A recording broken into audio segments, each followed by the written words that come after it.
ಎಲ್ರಿಗೂ ನಮಸ್ಕಾರ. Hearty welcome to Jnanarjane Empowering Excellence.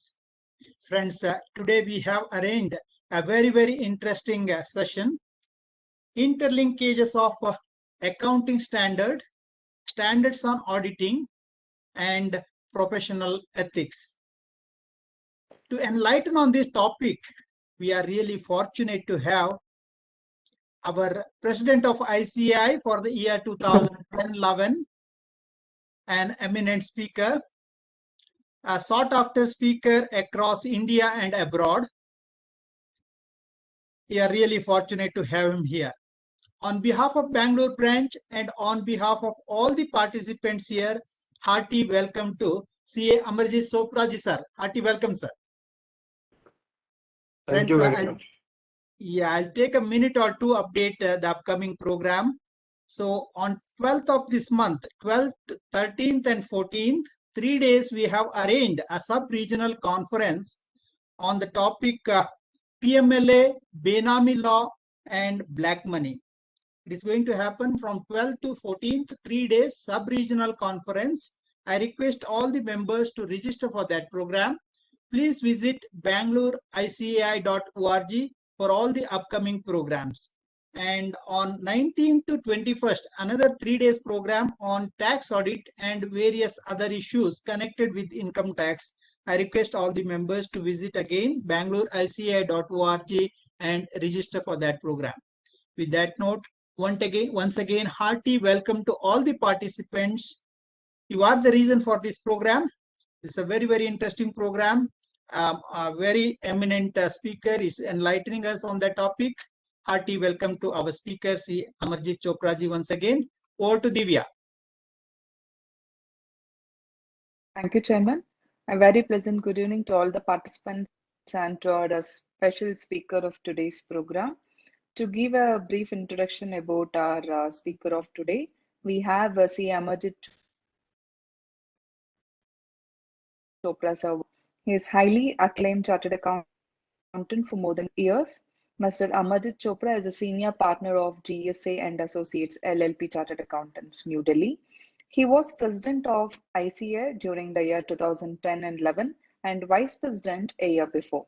He was chairman of National Advisory Committee on Accounting Standards by the central government for 4 years till 30th September 2018. He has recently been nominated by Government of India as a member of National Financial Reporting Authority and also to a group constituted by Government of India to make suggestions on consultation paper on auditing profession. He has been nominated by central government on bench 2 of disciplinary committee of ICA for a period of 4 years from 2018 to 22. With this very brief introduction, I wholeheartedly welcome to you on behalf of Bangalore branch for today's program, sir. Hearty welcome to you once again. Thank you. Over to you, sir. Over to you, sir. Thank you very much, Kriti sir and Divya. And let me say that I'm really greatly impressed by cutting short the introduction part. And I think that's the best part to happen. And you give the speaker the maximum time that he can speak on the technical subject for which the webinar has been organized. Let me say that one thing very clearly, that this is one topic which has been very close to my heart. The reason being that it involves accounting standards, it involves auditing standards, and it involves code of ethics also at the same time. And believe me, having sat on the disciplinary committee as a member of the council, as vice president, as president, and now having left the council and still being a part of the bench 2 of the disciplinary committee, one has got certain practical instances wherein either the accounting standards have been breached or auditing standards have been breached, or the code of ethics itself has been breached, very frankly. That is why I chose the topic where there are interlinkages between accounting standards, auditing standards, and code of ethics.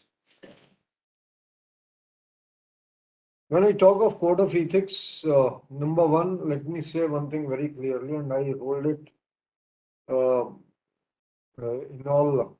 I personally feel that code of ethics is something which cannot be defined. Ethics can never be defined in one's life. Ethics is something which comes from within. Ethics is something which is imbibed.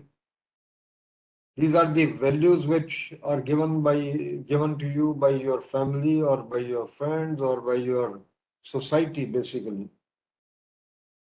So you can't define ethics. After all, there could be number of things which are actually legal in nature, but yet it could be unethical in practice. And there could be certain things which are illegal, yet these could be ethical in practice. Today only, if you have gone through the Supreme Court judgment, Supreme Court has directed the central government and the Election Commission that whenever you nominate certain peoples to contest the elections, if at all there are any criminal cases pending against any of the candidates, whether for Lok Sabha or for assemblies, etc., the record of their criminal cases should be published within 48 hours or their nominations being accepted. It's a historical thing. If you ask me, there cannot be anything better than this directive of the Supreme Court. The reason being, so far what has been happening is that there are people with all kind of dubious criminal records against them, and they have been contesting elections, they have been winning elections, they have been sitting in the assemblies, they have been sitting in the parliament. And there is no party which is an exception to this rule. Let me be very clear about it. There is no party across the country.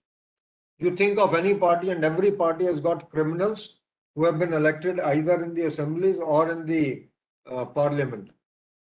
Now, Supreme Court virtually is trying to put an end to it. I don't think it will be able to put an end to it, but is trying to convey to the political parties that if you choose certain people with 25 criminal cases, 30 criminal cases, 70 criminal cases, including cases of rapes, murders, everything, the most heinous crime that they have committed, and yet they find the ticket allotment to their name, because I think some of the political parties feel that the more the dubious character, the easier it is for him to win the election, for that matter.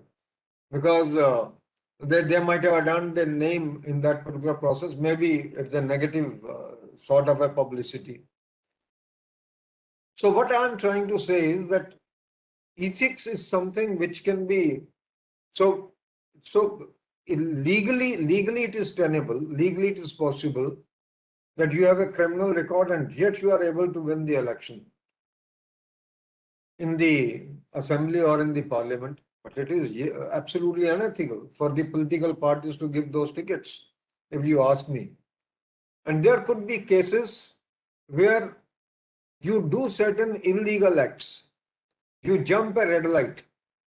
You jump a red light only to help a person across the road who has fallen down and take him to the hospital. You might have breached a particular law, that you actually violated the traffic guidelines, you actually jumped the red light. But if you have been able to take that person to the hospital and have been able to save his life, there cannot be anything more ethical than this, if you really ask me. So I think it is paradoxical that at times there are things which are legal and yet unethical. And there are things which are illegal and yet ethical, for that particular matter. So I leave it to your judgment for that matter.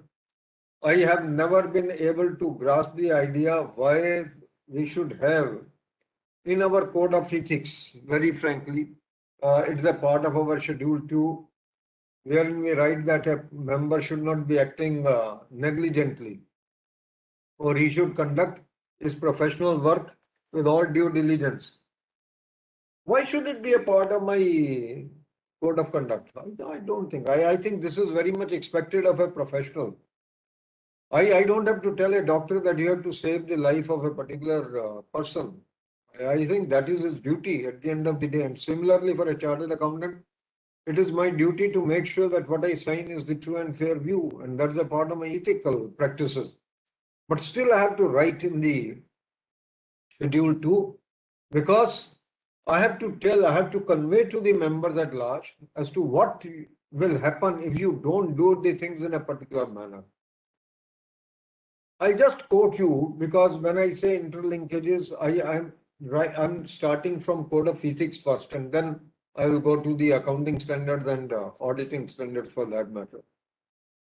I've never been able to understand why a person should not be communicating with the preceding auditors, with the previous auditor. Why a person should not be communicating? Believe me, there used to be time about 15 years back when 90% of the cases filed with the institute were only with regard to non-communication. I think we have never believed that in the case of tax audit, I have to ever communicate with the previous auditor. In the case of internal audit, I have ever to communicate with the previous auditor. And particularly, one thing that I have never been able to understand is that when a chartered accountant resigns as an auditor in a particular assignment, when the new auditor comes in, he feels that the other person has resigned, why I should be communicating? I think when a person has resigned at that time, it's all the more imperative that I should be communicating with that particular fellow. Because I must try to ascertain the reasons under what circumstances this gentleman has resigned. These days, it is so difficult to get a client. Do I want to resign from a particular assignment, having got the client with all kind of difficulty? I don't think that I will like to resign unless there are absolutely compelling circumstances. And the compelling circumstances could be that either I have not been furnished the information which I want, or the party has been committing some kind of fraudulent activity, money laundering activity, bribing activity, something of that kind of a thing, which I want to qualify and the party is not willing to get the qualification. I think in those circumstances, it's all the more important that I communicate with my previous auditor and try to find out why did you resign? And if he can convey to me that these are the kind of activities which have been carried out by a particular client, by this particular client, I may or may not accept the assignment. I think one of the essentials of the Code of Ethics is know your customer. I must know my customer, what kind of a customer I am going to service. And if the character, if the integrity of the customer is in doubt, if the integrity of the client is in doubt, I think one of the points which is there in the auditing standards itself, that I should verify the antecedents of the various clients. I need to find out whether this client is legally compliant or illegal, or is not legally compliant. I think that's very essential. If I want to accept the assignment of a particular don, I have to be prepared of one particular threat, and the threat can be of removal from this earth, basically. So that also I have to be very clear. Tomorrow I cannot go and say that otherwise he would have eliminated me. That is why I have signed a particular balance sheet. Then I should have known what kind of a client I am accepting. You see, all these are facts of life. Unfortunately, we have not been giving those the importance which is due to it. And that is where the various cases come against us, for that matter.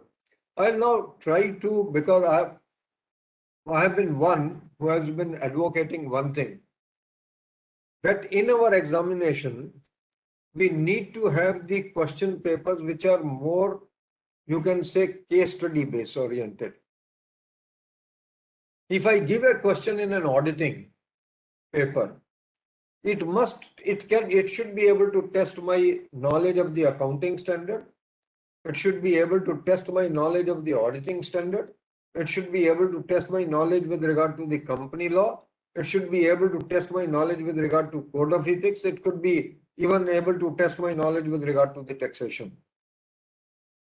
I'll give you one example. It's a recent case which came before the disciplinary committee, and I'm trying to tell you how it happens that we breach accounting standard we breach auditing standard and we breach ethical conduct in any case for that matter. In one of the cases, we got a complaint from Enforcement Directorate. And the complaint was that a gentleman, the respondent had signed a tax audit report in respect of a client, in respect of a particular partnership firm. And the Enforcement Directorate said that this particular partnership firm did not exist at that particular address. Now, this person, naturally, when the complaint was filed, he was given the opportunity of putting forward his case. But the Director Discipline found him guilty at the prima facie stage. So the case came before the disciplinary committee. This man appeared before the disciplinary committee. When he appeared before the disciplinary committee, we looked at the balance sheet. And we asked him one question to begin with. We said, where did you audit the books of accounts? Please be with me.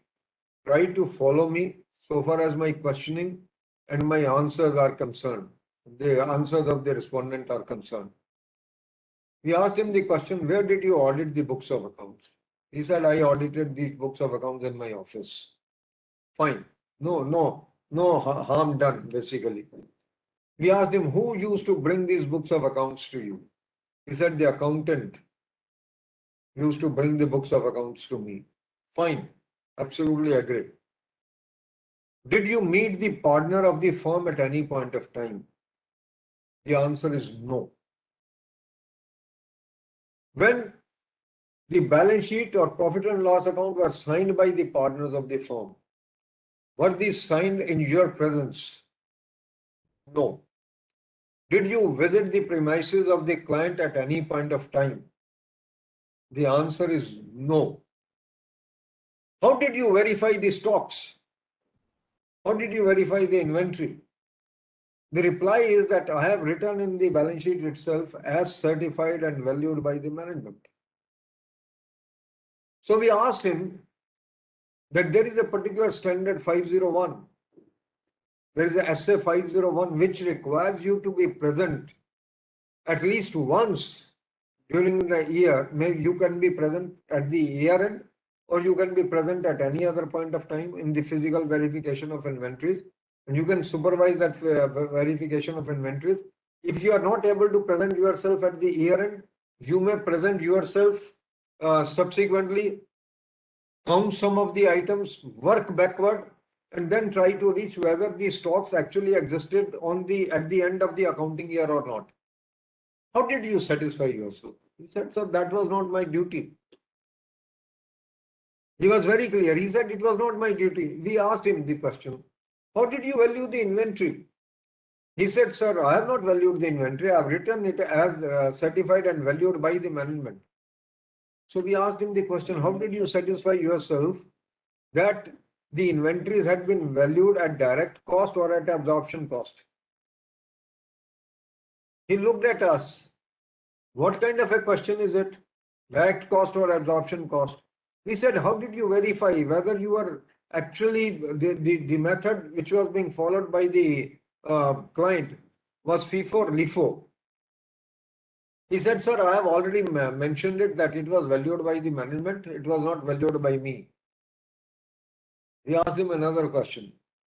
We asked him the question, did you write to the parties to seek external confirmations from the parties? He said, no, sir, I had taken a management representation from the parties. And the party had said that all debtors are realizable, all advances are realizable, and all liabilities have been duly taken care of in the books of accounts. So whatever are the trade payables, these are genuinely shown in the trade payables. So we put forward him the question that when you look at 580, SA 580, we asked him the question, when you look at 580, that 580 clearly mandates that you cannot rely upon the management representation as it is. You will have to, under all circumstances, you will have to understand one thing.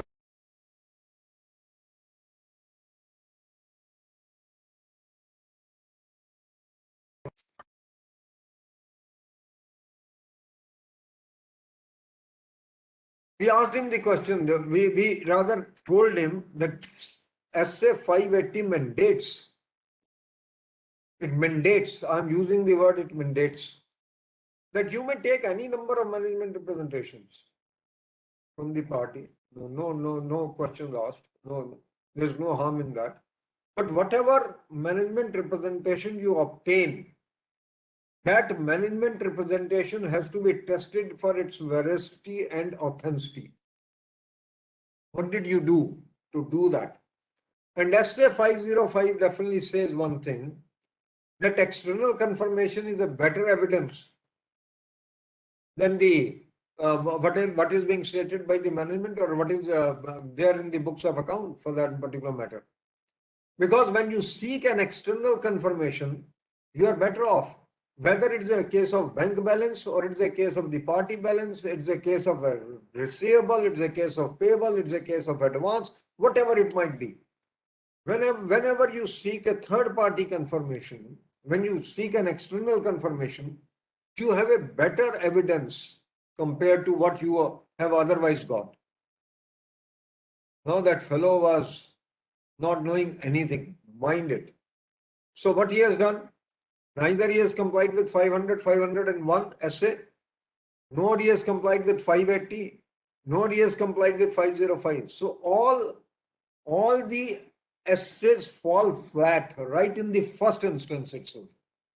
And the accounting standard too, whether it has been complied with or it has not been complied with, he does not know. If you are disclosing in your accounting policy that the inventories have been valued at lower of the cost or net realizable value, how do you satisfy yourself if you have not even looked at the valuation part? If the accounting standard says that the only method that you have to follow is the FIFO method and not the LIFO method, or you have to follow the weighted average cost method, how do you satisfy yourself with regard thereto? I think Shetty Sahib, you will agree with me, 90% of the tax audit reports are more or less on the same footing, wherein we all say that the stocks have been, inventories have been taken as certified and valued by the management. You may say so, but then you have to test it. You have to test the management representation for its veracity and authenticity. You may rely upon management representation. I'm not saying that you cannot rely upon management representation. But what happens if the management representation appears to be absolutely fraudulent in nature? I'll give you some of the other examples, very, very frankly, because my entire talk will be based upon practical aspects. I don't want to go theoretical to you what the auditing standard means or what the accounting standard means. I'm not going to touch upon that. I will deal only with the practical aspects, what the auditing standards require and what the accounting standards require and how do we comply them, and where we are held guilty of the professional misconduct for that matter. I give an example. Suppose in a balance sheet, a huge amount of checks in hand is shown. A huge amount is shown as checks in hand. So what entry would have been passed? Checks in hand debit to trade receivables account or to advances account, wherever these entries might have been parked earlier. If it pertains to a particular loan, then it must be reflecting in the loan, or if it is in respect of the trade receivable, then it must have been credited to the trade receivable. But one thing is sure, that the checks in hand have been debited. And there are balance sheets, I can tell you by my practical experience, where several lakhs and at times crores of rupees have been parked under checks in hand. I have no questions on that. After all, a company, if receives checks on the last day, can park it in the checks in hand. I have absolutely no qualms about it. I have no quarrel about it, basically. But in these checks which have been received in lakhs or crores, and you are on one side borrowing from the banks, and in the next 1 month you don't deposit these checks in hand in the bank account, Were these checks in hand actually available to you? My answer is no. These checks must have been post-dated checks.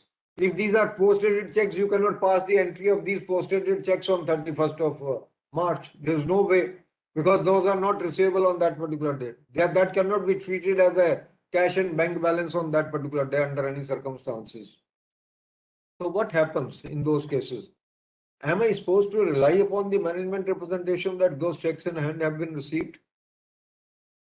The management can give me a jolly well list of the checks in hand, received from the various parties, including check numbers, etc., the party name also, the date. But what I am supposed to verify? I am supposed to verify when those checks were deposited. If this was not deposited on 1st of April, I can say that 1st of April was a banking holiday, 2nd April was a banking holiday, but on 3rd of April, it should have been deposited. If this is not realized in the first week of April, I have my serious doubts whether those checks in hand ever existed. And when you ask them, did you physically verify those checks in hand? He says, sir, I had reached much later than the 31st of March. How I could verify this? We asked this earlier auditor one question, because the cash in hand was also quite a huge balance. We asked him the question, how did you verify the cash in hand? He said, sir, I have written as certified by the management. So we were really looking at one another's face, basically all disciplinary committee members, that he says debtors, trade receivables are as certified by the management, inventories are as certified by the management, advances are as certified by the management, trade payables are as certified by the management, bank balance as certified by the management, cash in hand as certified by the management. Then for what the audit was required? Why did the party get the audit? He should have it himself certified that I have carried out the audit and everything is true and fair. If I am the auditor, and in that particular case, I am supposed to be very clear as to what I am supposed to do. So we asked him, you didn't carry out the cash verification also, even when he said, sir, I have already told you I never visited the premises of the client. So we asked him, who brought the check to you? Accountant, sir. So you never met even the partner even after conducting the audit? No, sir. Now you tell me. Enforcement Directorate writing to us that the party did not exist at that particular address. We had no choice but to hold the man guilty and to give him one of the severest punishments. The reason being, he has followed no accounting standard, he has followed no auditing standard, he has followed no ethical standard. After all, ethical standard requires that I have to verify the antecedents of the party, that I am supposed to. I have to actually verify the party's credentials. Very frankly speaking, Mr. Shetty and Divya, I can tell you that if I accept a client who has been rated every second year by the income tax or GST, I must know what kind of risk I am running. After all, SA 315 talks of what? SA 315 very clearly talks of that I must assess my risk with reference to a particular client's processes. If a particular client is being raided every 6 months or every 1 year, then I know what is going to happen. Then I must be knowing that he has been actually doing a lot of tax evasion, and that is why he is being raided. Or if he is being raided by GST authorities time and again, then I must know that he is actually affecting grey market sales. And that is why he is being raided. Or he is purchasing in number 2 or he is selling in number 2. So if I cannot even assess that, what kind of auditor? I think SA 315 very clearly talks of assessment of risks with reference to understanding of the environment in a particular organization. What is the environment in a particular organization? It says that you must understand your client. You must understand the business of the client. if the client's business is of export and if the foreign debtor is not being realized, then I should be looking at the correspondence with the RBI more. It's as simple as that.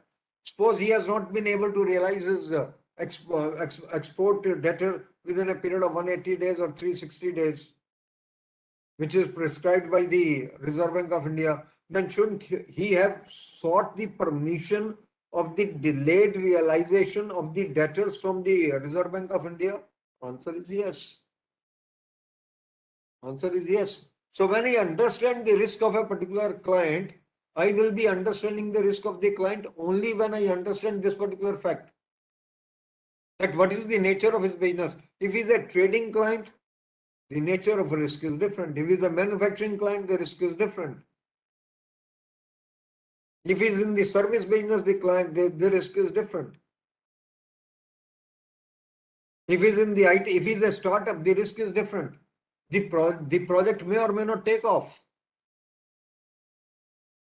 If he's in the business of an intangibles, basically, that he is creating software, then I think my biggest problem as an auditor is to look at the valuation of those intangibles and to study the impairment of those intangibles every year as per AS 26 for that matter. Point is, if I have not even understood what is the business of my client, what I am supposed to know? Unfortunately, most of us accept the appointment, go to the client's office, tell our articles, go sit there, do this vouching, do this verification, come back, and that is the end of the matter. That cannot be done. There is one standard called SA 230 with regard to documentation. And documentation is what? Documentation is right from the appointment letter. Right from the appointment letter and your pre-appointment meeting with the client. Then you are communicating with the previous auditor. If it is an old, if it's a party which has been audited earlier by someone else. Then your understanding of the environment of the organization as per SA 315. Then your drafting of the audit program with reference to SA 315. Then your allocation of the duties with reference thereto. Then your working papers which you have collected. And of course, then it will come to when you are drafting your ultimate conclusions, you are preparing your reports ultimately, you will get into SA 500 with regard to the audit evidence. What kind of audit evidence you have gathered? Because if you are relying on actuarial report, then in that case, you should be very clear as to what are his assumptions and presumptions. All those things are there. But the point is, are we really doing it? And particularly, the tragedy of the profession is, when we do tax audit, we believe that nothing is required to be done, except signing 3CD. I always forget in the case of the partnership firms or proprietaries that I am signing 3CB. And 3CB is SA 700 also, and SA 705 also, and SA 706 also. Because the language of the report itself is very clear. You have to give your observations, and in view of the observations, whether you want to qualify your report or not. And what determines whether you will qualify your report or not? It is determined by SA 705. What will be a clean report? What will be a qualified report? What will be an adverse opinion? Or what will be a disclaimed opinion? How do you get it? After all, 3CB, you express an opinion with regard to true and fair view. In 3CA, you don't do it because the audit has already been conducted by someone else. But in 3CB, you are the auditor also. You have to make sure that all provisions which are required for the purpose of making the financial statements true and fair, if there is an impairment to be affected, that impairment has been affected. All those standards have to be complied with by you. Unfortunately, we forget that in 3CB we have got any responsibility. And in how many cases we find those observations? In 3CB, the funniest part is that I see, I will say that stock registers have not been maintained. Then how do I comment upon the true and fair view? If the stock register has not been maintained, then you should have reconciled the stocks. Then you should bring out that particular fact that the stock registers have not been maintained, but I have reconciled the stocks and that do not give any distorted picture of the stocks. Am I doing it? That's the precise question that I am trying to raise. I'll give you a very funny story. Not funny story, it's a practical thing that I'm going to share with you. One of the members has received a notice from CBI. And CBI has desired, in this particular case from him, he conducted a particular audit. Earlier auditors were someone else. He has stepped into the shoes of the earlier auditor this year only. When I say this year, I'm not trying to say 21, 22. I'm only trying to tell you that the year for which he was the auditor. Now he has stepped in as an auditor this year. And this year's report says the company has a total turnover of about 500 odd crores. The company has written off. You know what is the level of inventory that they have written off? The company has written off a level of inventory to the extent of 246 crores. There is no mention of it anywhere, either in the notes to accounts or in the auditor's report, anywhere. Not even by way of emphasis or matter. And on the top of it, this auditor goes on to mention in his main report that the inventories during the current year have been valued at cost and not at net realizable value, in contradiction to AS2. Because AS2 is very clear that you have to value the inventory at lower of the cost or net realizable value. Now he mentions that the inventories have been valued at cost and not at the lower of cost or net realizable value. And he qualifies his report on that particular ground. But he does not mention what will be the impact thereof. And when he is questioned, he says that the impact could have been about 150 crores. That's all. Think of an organization in which inventories worth 246 crores have been written off on a turnover of 500 odd crores. Inventories worth further about 100 to 150 crores are overvalued. Fine. I can say fine, no issue. Though my heart bleeds so far as the profession is concerned, not for the auditor, my heart bleeds for the profession or for the poor accounting standards or auditing standard. On the top of it, when you go to Caro, in the question with regard to the inventories, he has the audacity to write that the management has been conducting the physical verification of the inventories at the reasonable intervals and no material discrepancies have been observed.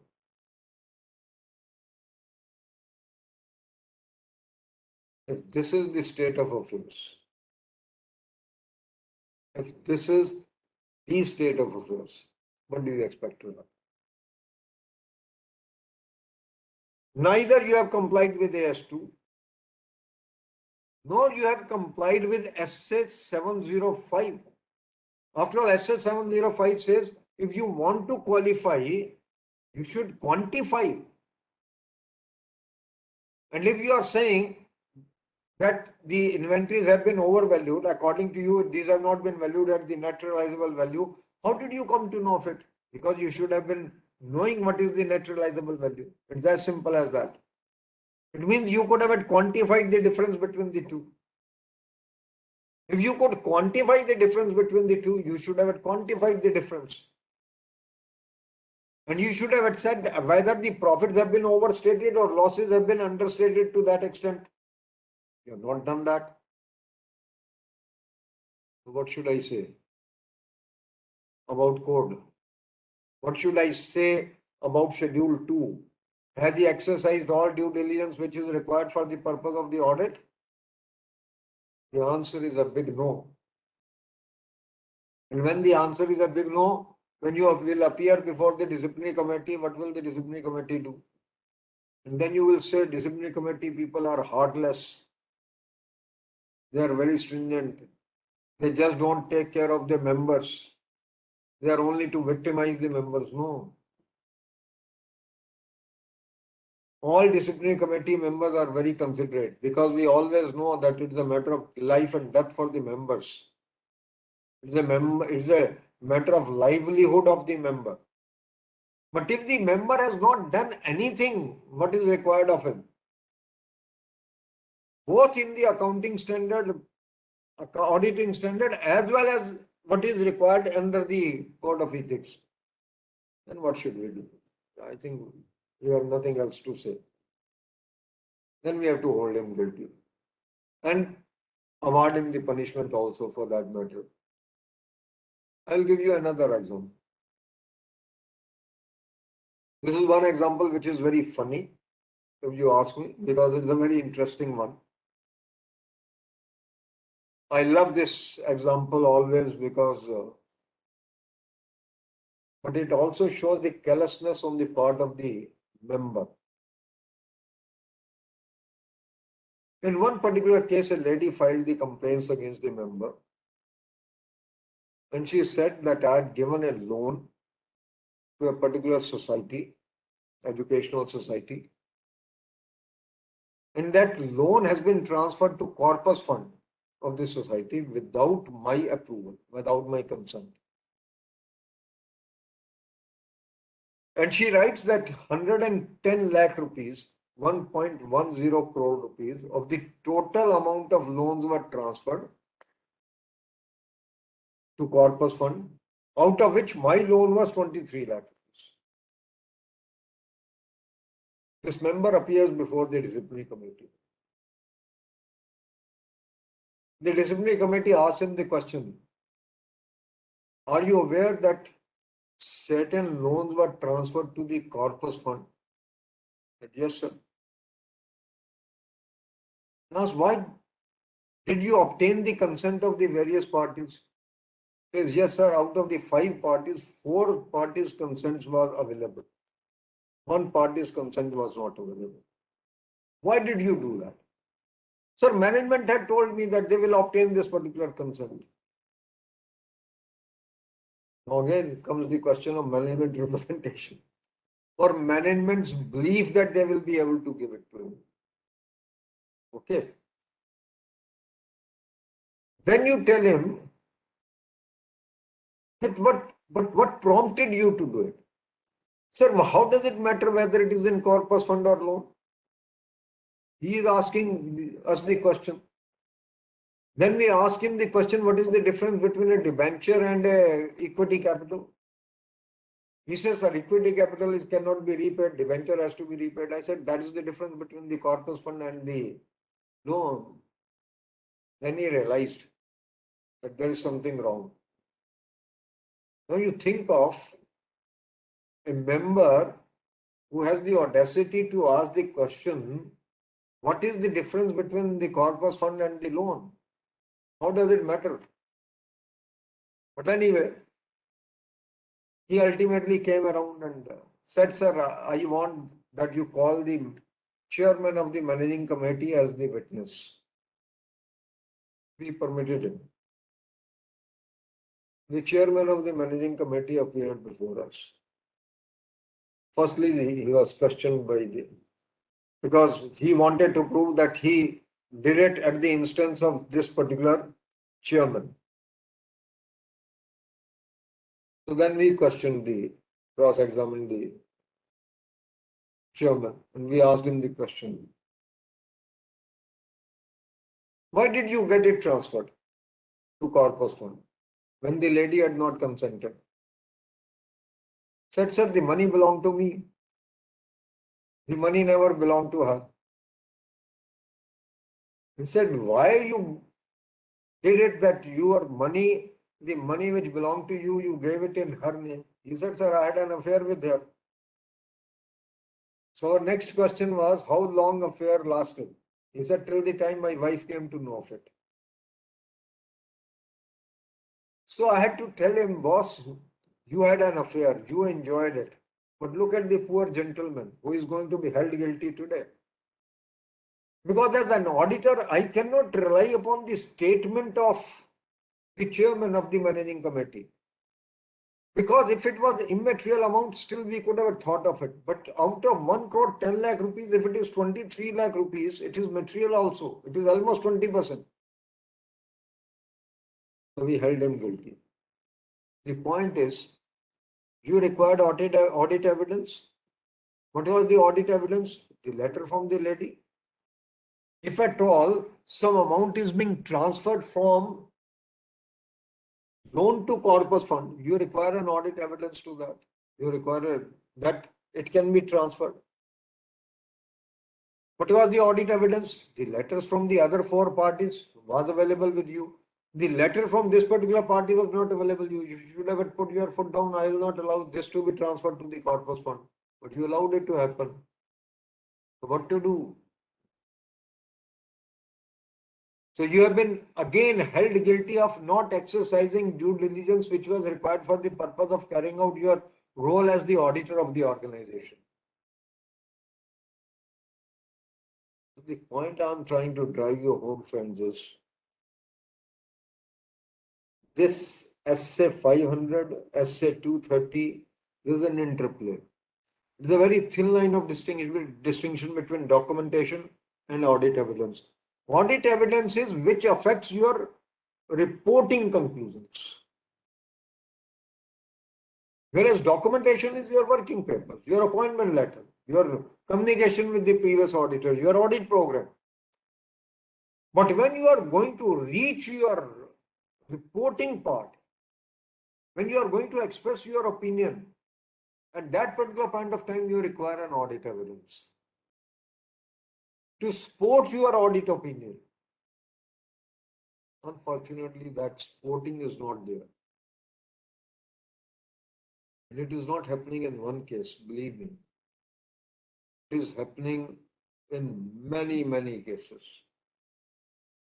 Unfortunate part is we are not even aware as to what we are doing. I'll give you another.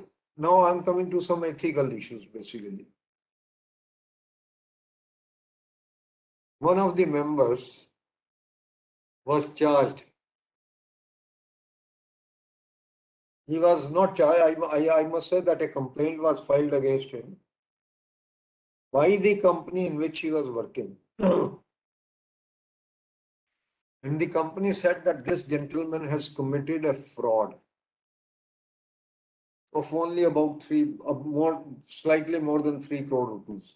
Nothing much. 3 crore these days is nothing, it's a peanut. It used to be a good amount when we were doing our BCom. But today 3 crore is nothing. Because it's easier to get a loan of 500 crore rather than to get a loan of 3 crores from a bank. So they said that he has defrauded the company by more than 3 crore rupees. And what he has done is that he has created bills of publicity, of hotels, etc., etc. And the publicity bills are of the firm of his father, the firm which does not exist. And the bills have been paid because he was the GM finance. He prepared the checks and we signed. The other person also signed the checks, and that's the end of the matter. It was very evident that he himself has not committed this fraud. I'll tell you why. When we looked at the various bills, one bill of 40 lakh rupees, mind it, for publicity. On the bill, there was nothing of service tax. So from naked eye, you could make out that this is a fake bill. If service tax has not been charged on one bill of 40 lakh, he asked him, which is this party? He said, this is my father. The firm belongs to my father. Fine. Then we looked at some of the hotel bills. These hotel bills were for Berais and some other hotels, all 5-star hotels. But on the bills, you know what was the room rent on the bills? 2,500, 2,700, 3,700, and no luxury tax. All 5-star hotels, mind it. But number of bills was too large. So we could make out that fraud has been conducted. There's no doubt about it. But this gentleman now said, please ask them. He told us that this is a fraud which has been perpetrated by me at their behest. They wanted to take out some money. So they asked me to prepare the checks, to get the bills, issue the checks, and then the cash was paid to them after retaining certain percentages. As we all know what happens in the market, I don't have to comment upon that. So we said, fine. He said, you call their MD who has now gone back to Japan and find out from him as to what has happened. You please summon him.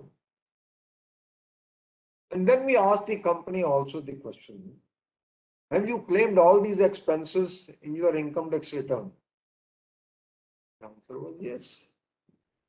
The answer was yes. We said, have you reversed? Have you actually revised your returns? The answer was no. Then MNC, mind it. The answer was no. We should summons to the MD. No summons were not served to begin with.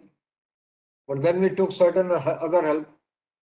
When the company came to know our seriousness to summon the MD, because he was a Japanese, they got jittery. Then they came back to us that we want to withdraw the complaint. He said, no, we will not allow you to withdraw the complaint. Because one thing is proved beyond doubt, that a fraud has occurred. We'll definitely write that a fraud, we are absolutely sure that a fraud has occurred. So we'll proceed with the case. Then the two parties, this employee and the company, entered into an agreement. Whereas the employee agreed that I have committed a fraud of this amount and paid upfront about 1.70 crores, if I'm not mistaken. And the balance was to be paid in installments.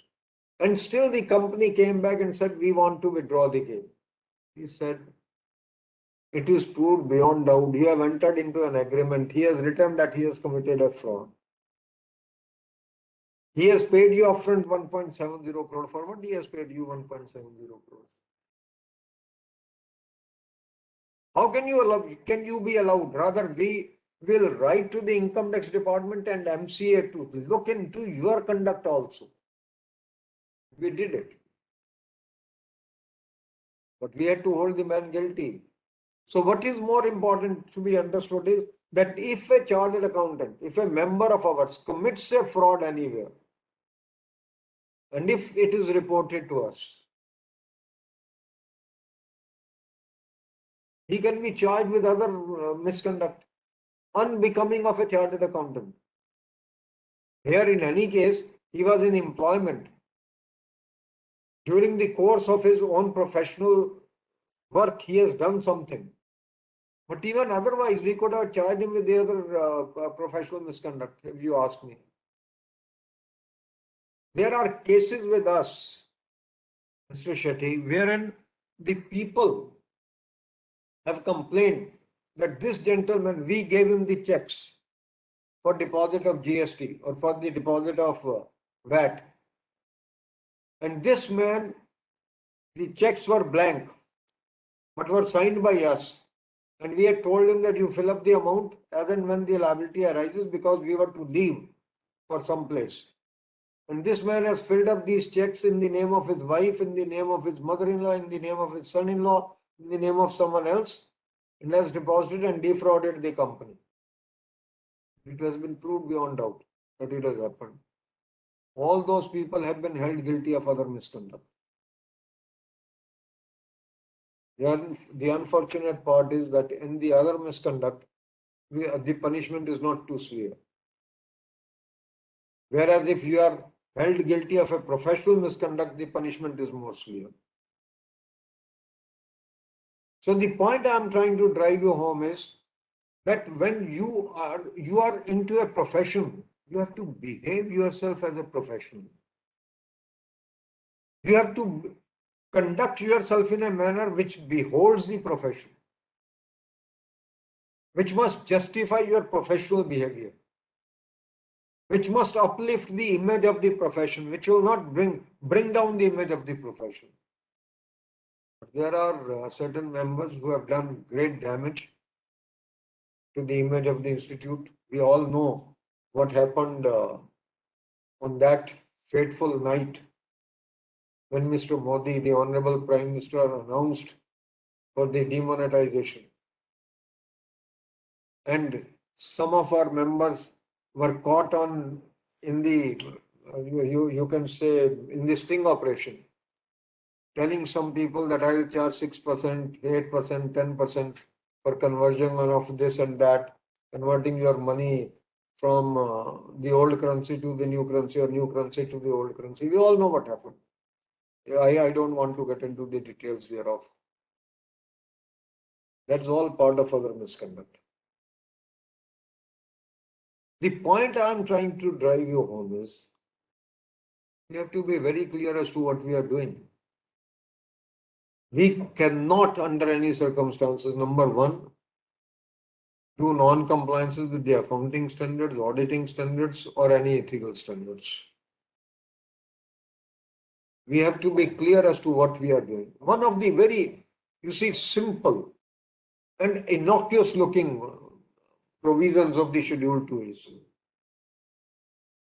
if a client gives you a check and says that you pay my GST later on, or you pay my income tax later on, I deposit it in my own bank account. The Schedule 2 requires that I have to segregate, I have to keep separately my money and the client's money. I cannot keep the money of the client in the same bank account in which I am banking myself. People have been held guilty. Because what happens is, suppose a client gave me a check of 50 lakh rupees and said that you please keep it. And I deposit it in the same bank account in which I have been operating. I had a bank balance of 75 lakh on that particular date, along with the amount of this 50 lakh. So my amount was 25 lakh, his amount was 50 lakh. Then came the salaries day. And I had to pay the salaries to the extent of 35 lakh or 40 lakh rupees. I paid off the salary of 40 lakh rupees. The bank balance came down below 50 lakh rupees. I will be charged guilty of professional misconduct, minded. Because I cannot utilize the client's other money. I can charge my fees, I can take my advance of the fee. But if he has given me some money in custody, I am the custodian of his money. This money has to lie in trust with me. I cannot utilize that money for my own business or my personal needs under any circumstances. But at times it does happen, and it happens inadvertently. It is not that always I do it intentionally. There are times when I may be doing it absolutely unintentionally, but these things do happen. I must avoid under all circumstances that kind of situation. My humble appeal to you all is, when you have your one bank account for the purpose of your profession, open another account in which only the client's monies will be parked. And those clients' money maintain subsidiary ledger of all the clients who have given you the money. Save yourself from that kind of a situation today. Because ethics require that client's money you cannot utilize for your own purposes under any circumstances. So this is one of the very important lessons that sitting in the disciplinary committee, sometimes we also learn as to what can go wrong at times. So this is one lesson that one has been able to learn. Never deposit the client's money into your own bank account, because there can be times when this balance could go down, and if the balance goes down, you can be charged with misconduct. So why to take that particular chance that it can happen? So have your separate bank account, have the client's money's bank account to be different. That be what it is for that matter. Another point that one will like to clarify to you is, I think it is a case of your region only that I am going to discuss now. We are very good at issuing some kind of project reports,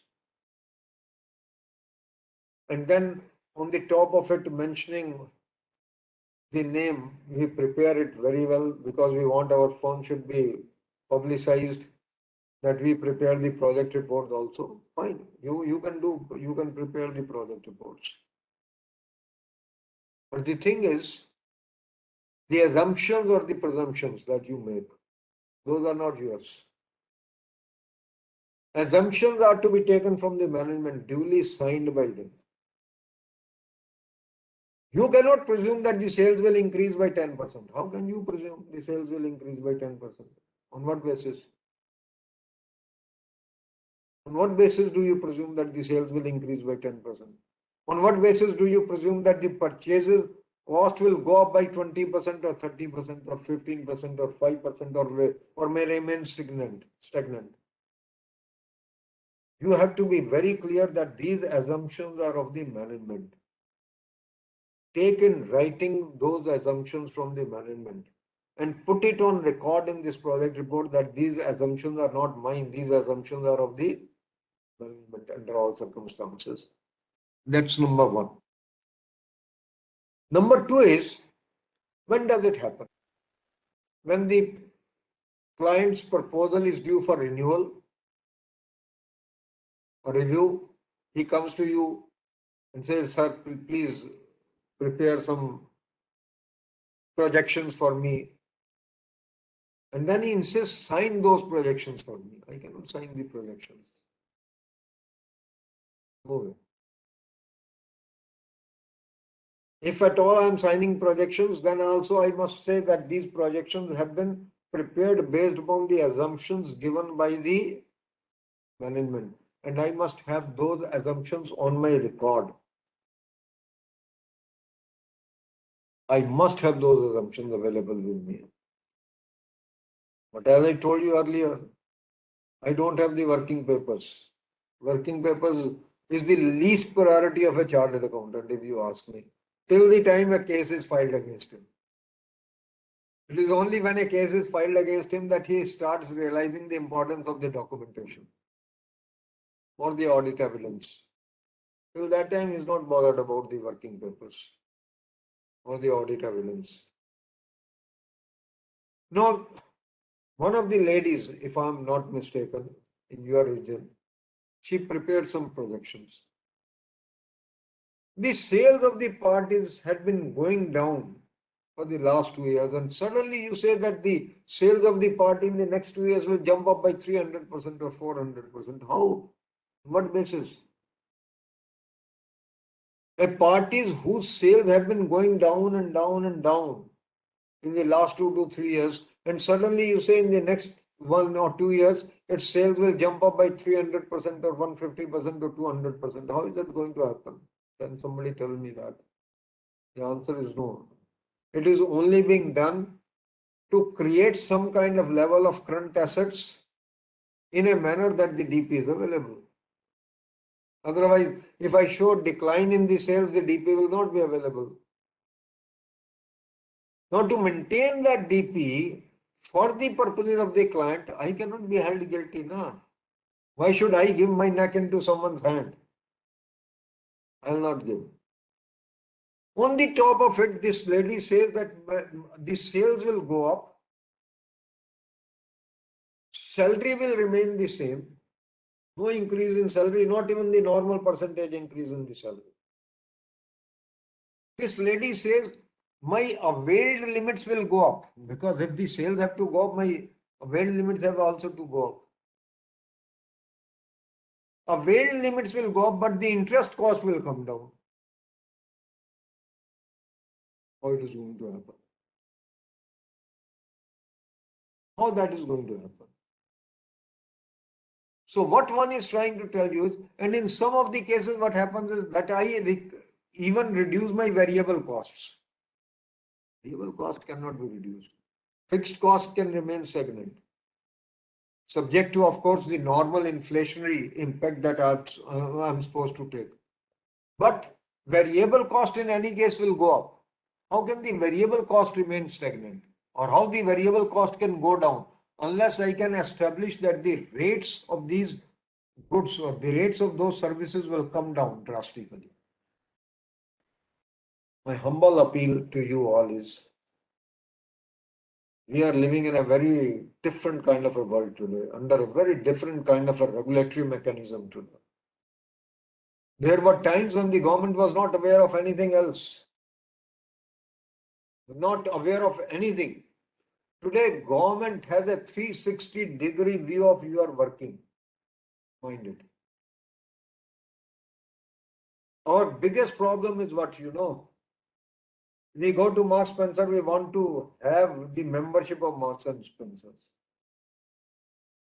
We go to any other shop, Lewis and Phillips, we want to have the membership of Lewis and Phillips. We want to go to airlines, we want to have the frequent flyer number. From those frequent flyer numbers, from those cards, the government can make out the next day how much purchases you have affected. Not even for a moment I am suggesting not do it, don't do it, and then keep on affecting, go and make the purchases in cash. That's not my intention to say. But what I am trying to say is that if you have got these cards available, if you have got the frequent flyer membership, you are absolutely, everything is detectable. Today, all pictures that you post on Facebook, that you have gone to Singapore, you have gone to Hong Kong, you have gone to Thailand, you have gone anywhere else, the government can catch hold of you, of your foreign travel. You are going to amusement parks, they know the tickets of the cost of the tickets of the amusement parks, if you are putting it on the Facebook. What one is trying to say is, we are in a very different kind of a regulatory mechanism today. And if we are in a very different kind of regulatory mechanism, we have all the more reason to be professionally far more conscious than what we used to be earlier. That's the point I'm trying to make out. I'll give you one simple example. Mr. Shetty, I will definitely like you to comment upon it if at all you want to.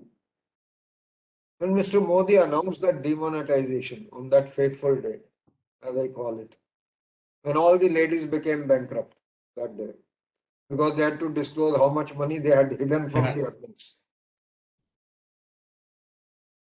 Many of the firms and many of the companies, many of the business houses said that they were having cash in hand to the extent of 50 lakh, 1 crore, 2 crores on that particular date.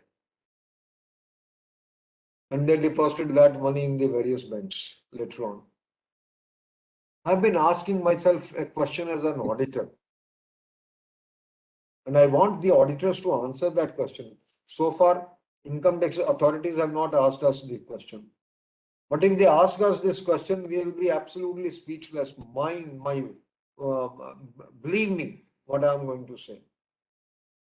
A company which was showing a cash in hand of 50 lakh rupees only 3 days back, before that, they had been showing this cash in hand for the last 1 year. Only 3 days back, when a freight payment of 10,000 was to be made, they went to the bank, withdrew 10,000 Withdrew. rupees and then made the payment of the freight. Where was that 50 lakh rupees lying? With the director?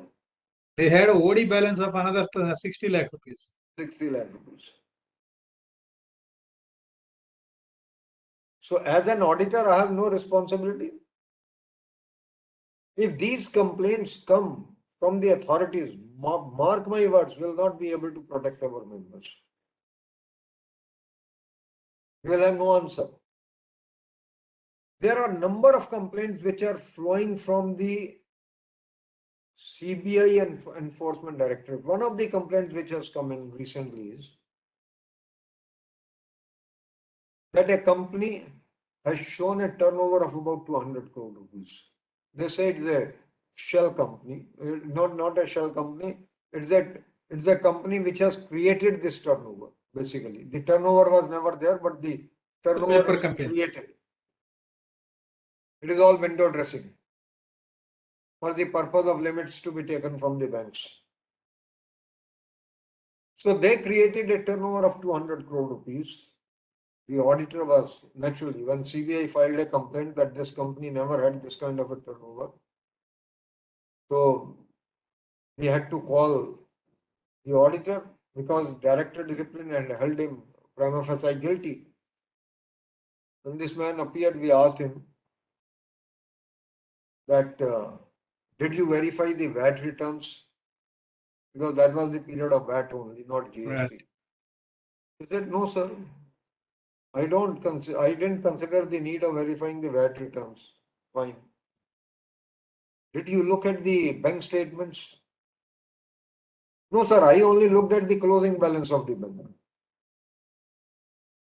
The point that I am trying to drive you home is, if you had looked at the bank statements were showing credits or debits not beyond 5 crore rupees in the company's accounts. Total summation of the credits or debits could be in the range of 5 crore or 10 crore rupees. Mind it. And you are showing a turnover of 200 crore rupees. From where did this turnover come? Which accounting standard gave you this turnover of 200 crore rupees? If it was not in the form of debtors, after all, there could not have been a cash sale of 190 crore rupees or 195 crore rupees. No answer. How can you justify that? That is again a case of audit evidence and the documentation. Audit evidence is that if someone is telling you that I have got a turnover of 200 crore rupees, you need to have an audit evidence that it has got a turnover of 200 crore rupees. What can be the source? Either the bank statements, VAT returns must. or the VAT returns. Neither the VAT returns verified nor the bank statements verified. What kind of an audit evidence I am gathering? I fail to understand that. Recently, another case I will give you, because what I am telling you is how the audit evidence, how these statements are not, how these standards on auditing are breached, and then we face the music. At the end of the day, we are held guilty. Recently, one of the cases came before us. This company was a construction company. The auditor has certified a particular turnover in this for the purpose of a particular tender. You can make out what I am going to say because you are smiling already. He has given a particular turnover. Suppose I say he has given a turnover of about 38 crores.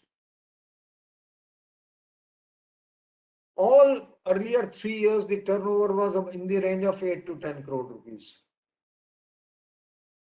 This year, his turnover became 38 crore rupees. This year, his turnover became 38 crore rupees. No, we asked him the question, you must be knowing for what purpose this was to be given. He said, I have written to whomsoever it may concern. I said, fine. But you have to find out. After all, in engagement letter, you have to find out for what purpose is it to be given. You don't give the certificate just for the heck of giving it. The party requires your certificate for a particular purpose. What he had done, 28 crore rupees paddy sales and 10 crore rupees contract. But he did not segregate that. He just wrote in the certificate that the company has got a turnover of 38 crore. When we looked at the bills of those paddy sales, it said the consignment, the agents, consignment agents. He asked him that they were only consignment agents. If they were consignment agents, these were not his sales. He said that was pakka artiya. He said if they were pakka artiyas, bring us the bank statements. If you can bring us the bank statements, we shall be very glad to accept it. If there is a turnover, there will be purchases also, there will be sales also. Okay, sir, I will try, sir. I will do this, sir. I will do that, sir. It never came before us. He said, you should have it bifurcated, knowing fully well the name of the company is a construction company. The name of the company is a construction company.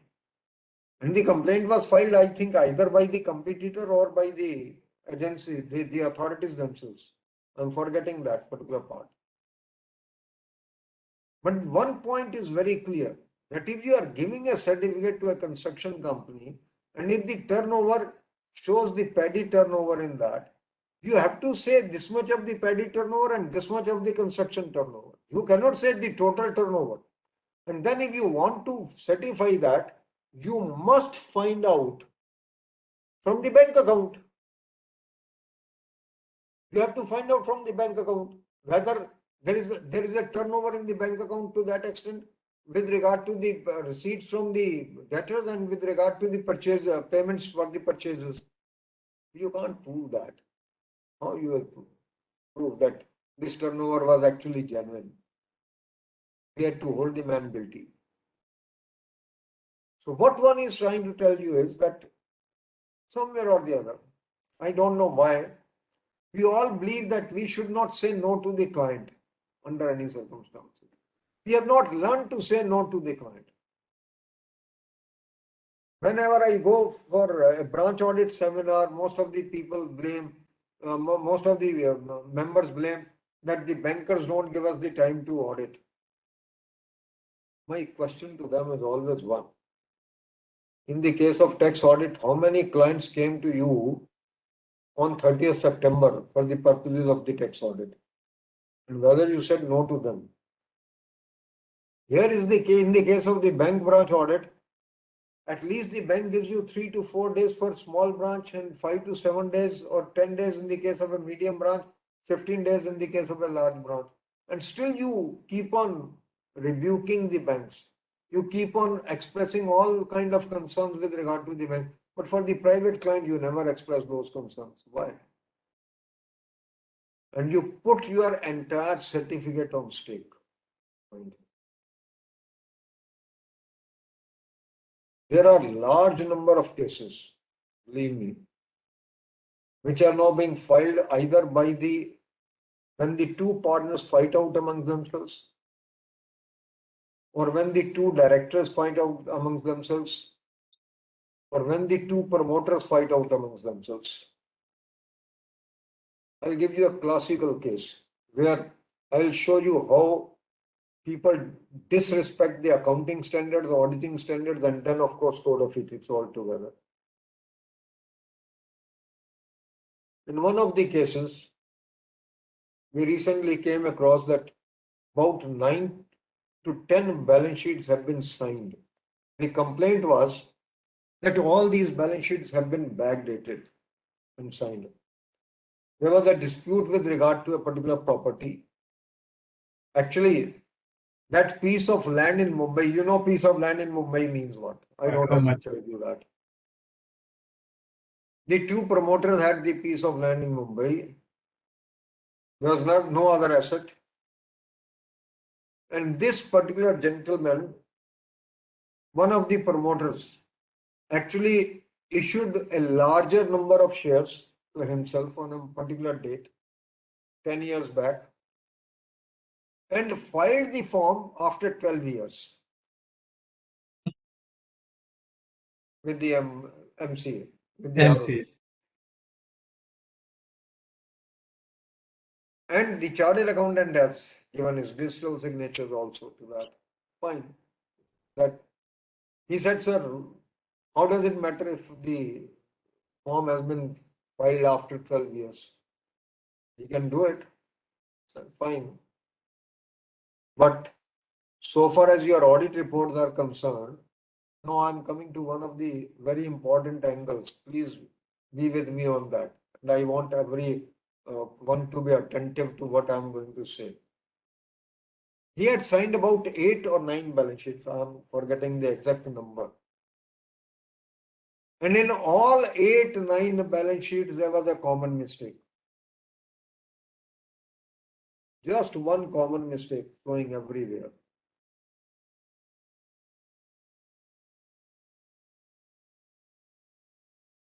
The audit report was issued on 1st of September. The balance sheet was signed on 30th of September. In all the 8 years. So we asked him, when was the AGM held? When was the AGM held? You were supposed to circulate your auditor's report and you first sign the balance sheet. You write on that as per our auditor's report. Auditor's report cannot be dated before the balance sheet date. And you write there of even date. And you know what was the other common mistake what he was committing? Can you think of it? In all these years, nothing else changed except 2 figures. One was the audit fee payable, which kept on increasing by a particular amount, and the other one was cash in hand, which kept on increasing by a particular amount. That audit fee is never paid. Audit fee never paid of all these 8 years. For 8 years, it was not paid. Can we commit these kind of mistakes? And if we commit these kind of mistakes, can we afford not to be penalized? Or can the disciplinary committee afford not to penalize these kind of members? I think we are in a very, very different kind of a world today. As I said earlier also, we are in a very different kind of a regulatory mechanism. We were living in a regulatory mechanism where nothing mattered. Today, everything matters, very frankly. So my humble request to each one of you is, when you conduct the tax audit today, follow AS1, AS2, AS4, AS5, AS9, AS7, and then please be very clear that even AS28 in some of the cases might have to be looked into. AS26 might have to be looked into. You may not apply to partnership firms AS21. That's a different matter. You may not apply 23, you may not apply 27. But other accounting standards with regard to provisioning, etc., will have to be applied. I don't do it. I keep on writing as certified and valued by the management. I keep on writing as represented by the management. It is no more going to defend you.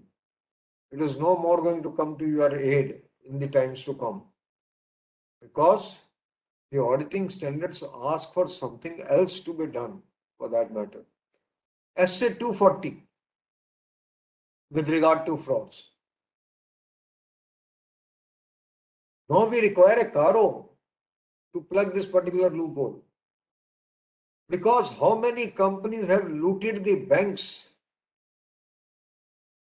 by filing absolutely misstatement of stocks, debtors and creditors? We all know it. The debtors, the creditors and the stock figures are coming from air. These are not coming from books of accounts, which they are filing with the banks. Now in Caro, we had to bring it. Of course, we have held it now. We have even put the responsibility of on the management also. But first, the management will disclose it in the revised schedule 3. They will have to make the disclosure, and then the auditor will have to verify that wherever the working capital limits enjoyed are more than 5 crore rupees, in all those cases, whatever figures are being filed with the bankers, these figures are as per books of account or not. You will not be able to avoid that situation. I will give you another very fantastic example of how do we bring, how we can actually breach many things. One of the, and I have always believed in one thing, Shruti, that wherever the statutory auditors refuse to give a certificate to a company and ask the outside chartered accountant to give it, there is something wrong there. Because if everything is good, why should the statutory auditor not take the responsibility of issuing the certificate? In this case, the receivable certificate has been issued by a chartered accountant other than the statutory auditor. Then this chartered accountant happened to be the article of, ex-article of the statutory auditors. The point that I am trying to drive you home is that in this particular case, what has been done is that he has certified as on 31st of December. He certifies a figure, 31st of December of a particular year, he certifies a figure of 295 crore rupees for trade receivables. Opening trade receivables for that particular year are 55 crores. And total sales for the entire financial year are only 205 crores.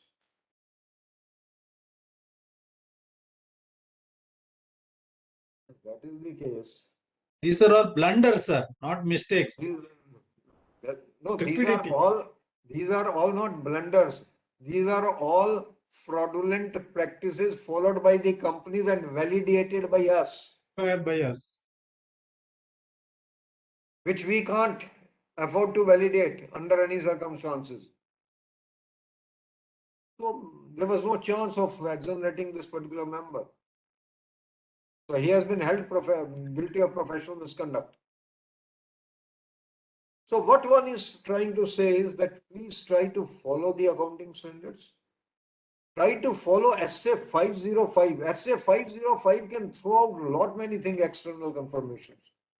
Don't rely upon management representations. Test the management representations under all circumstances. Collect your audit evidence carefully. Collect your audit evidences carefully.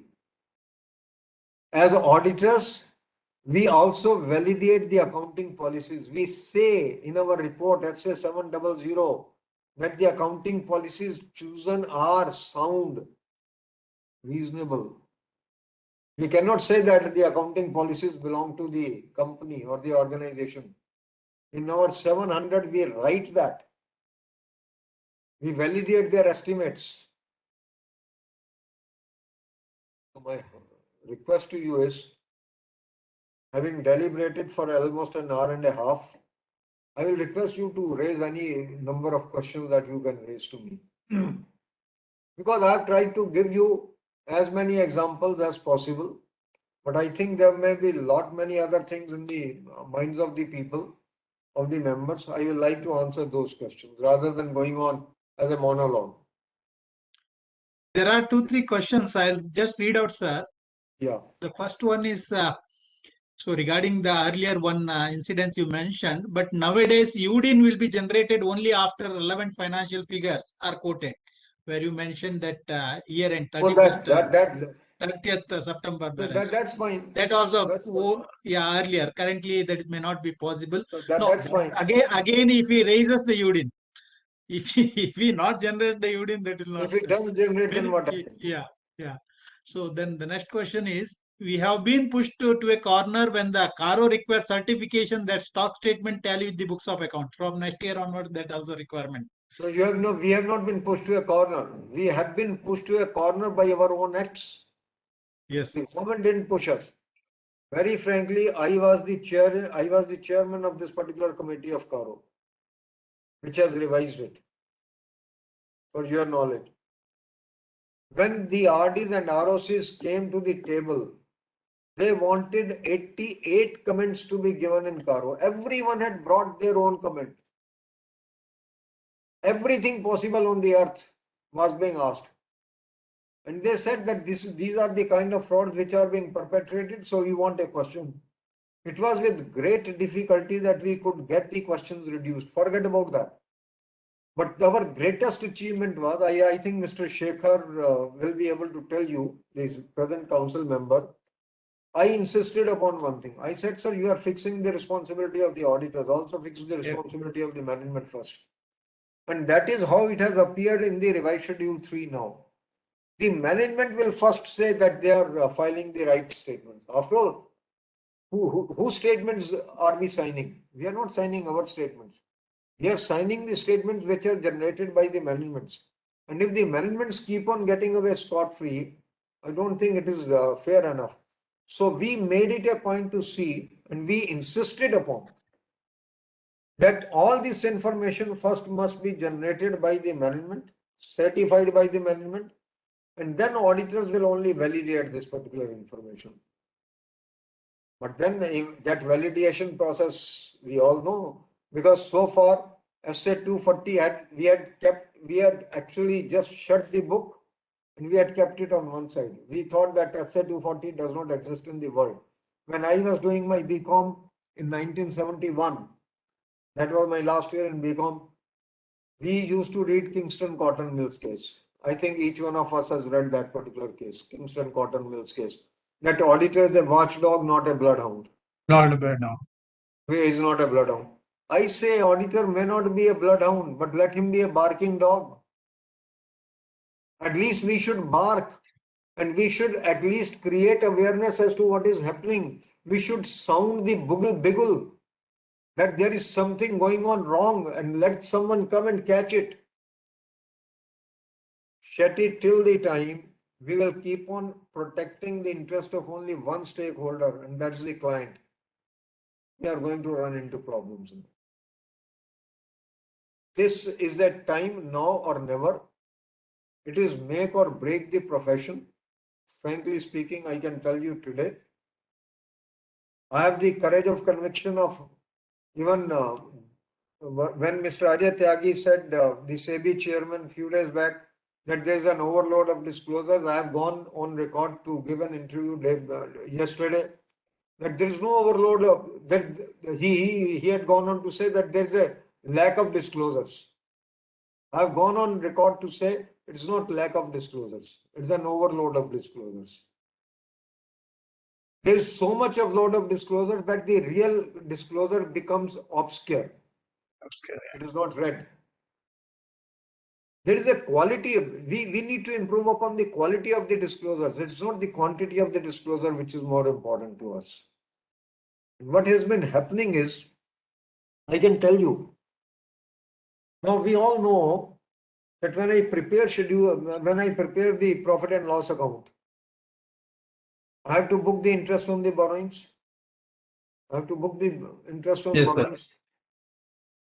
There are good number of companies, listed entities, mind it. I'm not talking of unlisted entities. I'm talking of listed entities who have given a note, and the auditor has not even qualified the report, who have given a note that in view of the fact that our account has been treated as a non-performing account by the bank, so we are not providing any interest on our interest. Oh my God. The bank has treated my account as a non-performing account primarily because of the one fact I did not repay the loan. I did not pay the interest. But did it absolve me of my liability to pay the interest? The answer is no. It is a contractual liability on me. How can I be absolved of that particular liability? There is no way that I can be absolved. I will give you another violation of AS 22 in a listed entity. AS 22 we all know, deferred taxes, taxes on income. If I read paragraph 15 to 18 of that particular accounting standard, it gives me very clearly that if it's a deferred tax asset to be created for 43B disallowances, then it can be because of the reasonable certainty. But if at all I have to create deferred tax asset because of the accumulated losses or of unabsorbed losses or unabsorbed depreciation, in that case, it should be a virtual certainty position. I'll give you a position of a particular company listed entity. It created a deferred tax asset of 62 crore rupees only. I use the word only in inverted commas, 62 crore rupees.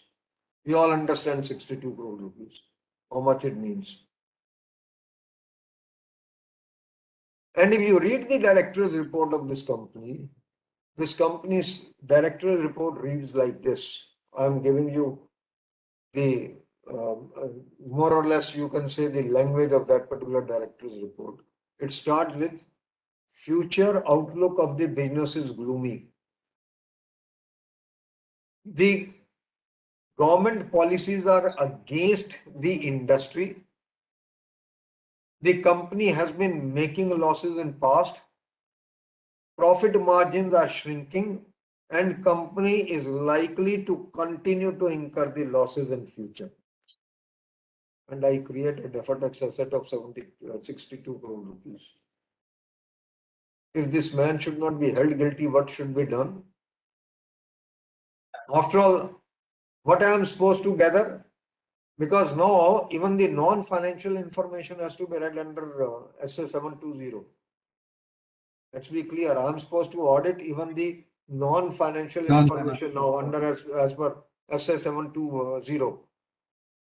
Now, if my director's report says that the company will continue to incur the losses, my accounting standard says to create a deferred tax asset in respect of such losses, there has to be a virtual certainty. Virtual certainty means what? When I am absolutely convinced that the company will make profits in the next year. And I create deferred tax asset in the case of a company where the directors are convinced that the company will continue to incur the losses. And I say, no, the deferred tax asset is realizable. Oh my God.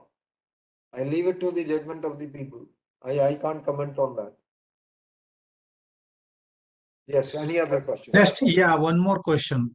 So this is little strange. One CCM had mentioned during a course of a webinar that an auditor can accept an audit provisionally on the last date of filing IT return or balance sheet. My question is that he will be held guilty of violation of... There is nothing like provisionally. What is the matter of provisionally? I don't know who is this CCM. What is the meaning of provisional? Yeah. Today also morning I received a phone from one of the members. Can I sign a provisional balance sheet? I said, what provisional balance sheet? There's nothing like a provisional balance sheet. There's nothing like profit and loss account. If at all you want to avoid audit, you can give a compilation certificate under SRS 4410. And under that compilation certificate, you are supposed to issue a report under SRS 4410. Now, the point that I am trying to make out is, on a virtually, I can say drop of a hat, I issue a compilation certificate.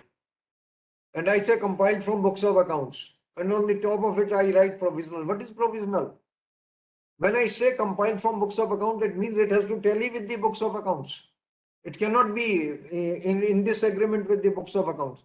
And this particular standard is very clear. It goes on to say that if at all you are giving a compilation certificate, you may not be able to ensure the compliance with the various accounting standards. But what you are supposed to ensure is that the estimates which have gone into the preparation of the financial statements are not blatantly wrong.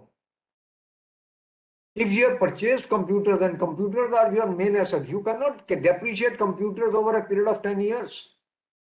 Computers have to be charged off within a period of 3 to 4 years. That's all. So the point that this and what this SRS 4410 goes on to say, suppose the estimates are blatantly wrong. In that case, you should withdraw from the assignment if the management does not want to correct those estimates. It does not give you an option to qualify, because what you cannot say that the financial statements are not in agreement with the books of accounts. That cannot be a qualification in any case. So what it says is that if at all the management disagrees with you, in that particular case, withdraw from the assignment. But how many of us have actually read SRS 4410? Let's ask that question, putting a hand on heart. When a client comes to me, I just write compiled from books of accounts and just initial it with round stamp along thereon. And in some of the cases, I am unable to read the name of the bank concerned. I don't put it, even in some of the cases, the membership number. I think I am violating my auditing standards. I am violating the other things. So my humble request to each one of you is, please beware that now the agencies have become more strict. CBI, Enforcement Directorate, the banks in the case of concurrent audits have become very strict in some of the cases. The bankers are raising issues now that the concurrent auditor did not look at these aspects. I still remember when I entered the council in 1998, I think it must be around 2000 only, a case of Lakshmi Vilas Bank came to us. The concurrent auditor was there. He was charged with gross negligence. The complaint against him was that he has been grossly negligent in performing his duties because he has not carried out 100% cash vouching as was stipulated in the appointment letter. Now this man turned around and said that I was being paid a fee of only 1,250 rupees per month. I'm telling you the exact figure. This man turned around and said that I have been paid a fee of only 1,250 rupees per month. How can I carry out 100% vouching? Our answer was, Why he accepted? you accepted it. In the appointment letter, it is written that you will carry out 100% cash vouching. You should have said, except for this, I will do this. And then they would have appointed you, or they wouldn't have appointed you. This could have been their baby. But having accepted this appointment, you cannot do the other way around. So that's I think that is where one will like to end up. No, the question is slightly different. So on the last minute, on 30th, he come for tax audit. So his question is that he will be held guilty of violation of code of ethics as he cannot do a logical audit in one day. Yes, he will be. He accepted on the last day of 30th September. He will be. That is the last day for filing. If it is complained, because today the questionnaire, if you will be asked for that, how did you fill this questionnaire? I can tell you there are cases. There are decided cases on this. A company had 20 or more than 20 of the branches, basically. And he accepted the audit on the last day. And the previous auditor first filed the letter that I was not communicated with. But this man said, I had sent the communication on the last day. Fine. You didn't give him the reasonable period of time to communicate. So even on that charge, you are guilty. The other point was that when there were 20 branches, how did you satisfy yourself with regard to 20 branches in one day? No way that you can do it. So the man was held guilty. There are decided cases on this. Yeah. One more next question, sir. Do you think with all this Caro reporting, frauds will come down? I think otherwise frauds will still continue even after overload of disclosure as mentioned by you. Yeah. Frauders are always smarter than auditors. Shetty, I will only like to say to the gentleman we can try to create situation where the number of frauds come down.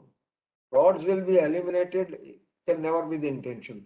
Yeah. Frauds will continue to happen till the time the human greed is there. And human greed will continue to be there till the time human beings are there. Let's be very clear about it. Yeah.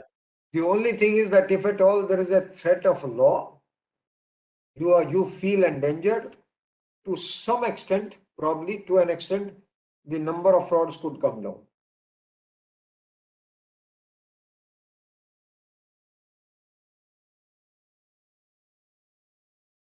You have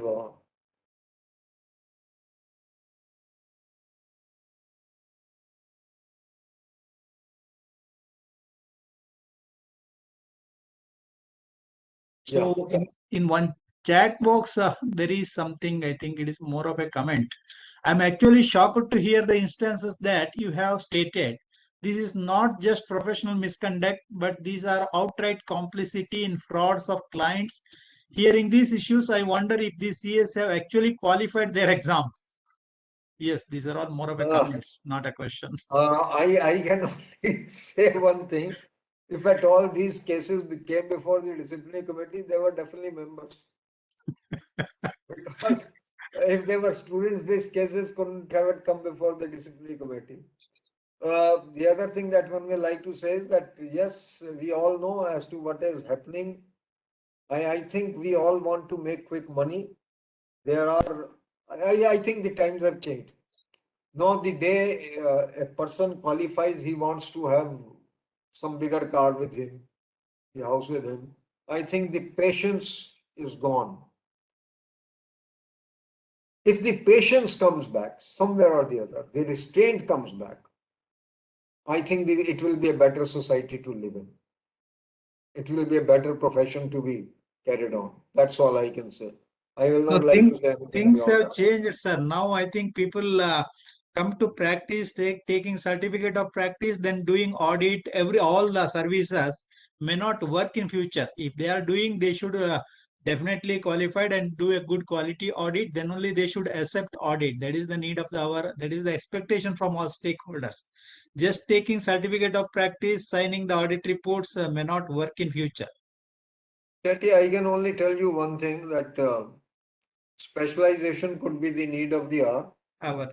And the other thing is, now with all the regulations coming in, with Caro coming in, with more transparency coming in because of the IT, I can tell you that people are feeling now jittery to conduct the audits.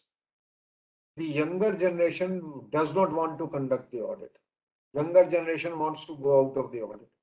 Even they are not too much keen to conduct the internal audits. Whereas to my mind, internal audits, effective internal audits or management audits are going to be the key in the times to come. The people who will be able to add value by way of internal audits, they will be in huge demand in the periods to come. Even the people who will be able to create some value, who will be able to do some value addition by way of the statutory audits, they will be in great demand in the times to come. Yeah. Audit fees also will need to go up. It will go up. It will go up. The people who are passionate about audit needs to take up the audit. Otherwise, just by becoming a chartered accountant doing audit may not work. Yeah. Yes, sir. One more, I think this more for a discussion. Auditor has now become sleeping dog. Due to this, there is no reliability of the financial figures announced by the listed companies. Angel we were saying that he's a watchdog, not a bloodhound. I said he should be a barking dog, if not a bloodhound. My friend says that he has become a sleeping dog. Some people say that he has become a lap dog. I don't want to comment upon these things. I will only say one thing. We need to be a barking dog at least. I am very clear on this. And if we don't want to become a barking dog, I am very clear. I have to protect the interest of the various stakeholders, which includes the government, which includes the regulators, which includes the bankers, which includes the promoters, which includes the creditors, debtors, and most importantly, the staff members also. The sustainability of the organization is very key, because if the organizations are sustained, only then the society will continue to be there. If the organizations are not sustained, you know what kind of loss we are creating into the society at large. We cannot even think of. So my humble request is, let's wake up when the time is there and do something very concrete about it. That's all. And as I said, it is a make or break situation for us, now or never. I am very clear in my thought process. For auditing profession, at least, it is now or never. If we don't wake up now, there are certain other professions in the wings waiting for it. And we should not be blaming them, the institute or the council, that nothing was done. I think it's for each, it is collective responsibility of each member to really rise to the occasion and to do something complete about it. Yes, sir. That's all the questions. I think we had an excellent session, sir. So all practical experience and the learning or the cases you have deliberated in the disciplinary committee you shared with us. Really, we had an excellent session, more of a practical, not a theory at all. So thank you very much, sir. Thank you very much. Divya, are you there? There, sir. Yeah, please propose a formal vote of thanks to sir. Yes, sir. So members, I take this opportunity on behalf of Bangalore branch to propose a formal vote of thanks for today's session. Thank you so much, Amarjit Chopra sir, for your excellent presentation. Thank you so much for spending your valuable time and being part of today's program. So we are really delighted to have you here today. Thank you so much wholeheartedly once again. Pleasure is mine, and I can only say stay happy, stay safe. That's all. Thank you very much. God bless you all. Thank you, sir. Thank you very God much. bless you. Thank you, sir. Thank you. Dear participants, thank you all of you for your active participation. We request all of you to kindly look into Bangalore branch website for further programs. Thank you so much. Thank you. Thank you, Chairman, sir. Thank you. Bye, Divya. Bye, sir. Bye, sir.